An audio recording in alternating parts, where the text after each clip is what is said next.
Hello दोस्तों। क्योंकि सास भी कभी बहू 2 एपिसोड में आज आपने देखा कि मिहिर को पता चल जाता है कि गहनों की चोरी परी ने की थी और तुलसी कहती है कि आपको परी से बात करनी चाहिए, लेकिन मिहिर कहता है कि मुझे अपनी परवरिश पर पूरा भरोसा है और परी अपना गुनाह खुद कबूल करेगी। तो तुलसी कहती है कि ठीक है, अगर आपको ऐसा लगता है तो ऐसा ही होगा। इसके बाद वो नोएना के पास जाता है और नोएना मिहिर को गहने दिलवाने में मदद करती है और सुनार के पास जाती है। अजय के पहुंचने से पहले ही नोएना और मिहिर गहने ले आते हैं।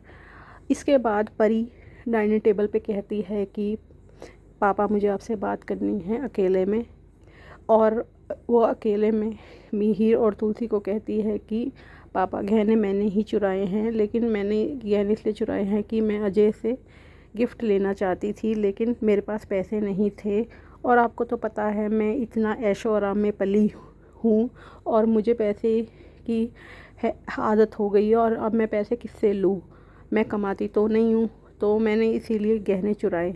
तो तुलसी कहती है कि तुमने किसी भी वजह से गहने चुराए हैं, लेकिन तुमने गलत किया है। अगले दिन अजय परी को लेने आ जाता है और उसके साथ मिहिर और तुलसी भी चले जाते हैं और वहाँ जाकर परी अपनी ससुराल वालों को गहने दिखा देती है।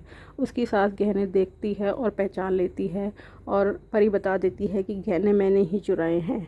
उसकी सास कहती है तूने घर में चोरी की थी परी, मैंने तुझसे कितनी बार पूछा था कि गहने तूने लिए हैं नहीं लिए हैं, लेकिन तूने बार बार कहा कि मैंने गहने नहीं लिए हैं। परी सबको यही बताती है कि वह अजय के लिए गिफ्ट लेना चाहती थी, इसलिए मैंने गहने चुराए हैं। और परी कहती है कि मैं किससे पैसे मांगूं, तो अजय उससे कहता है कि ठीक है, तुम चाहो तो मेरे साथ ऑफिस ज्वाइन कर सकती हो।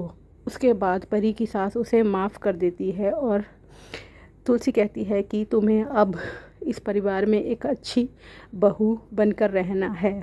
आगे के एपिसोड में आप देखिए कि परी और क्या क्या ड्रामे करके दिखाती है। आगे के एपिसोड जानने के लिए हमारे चैनल को सब्सक्राइब और लाइक कीजिए।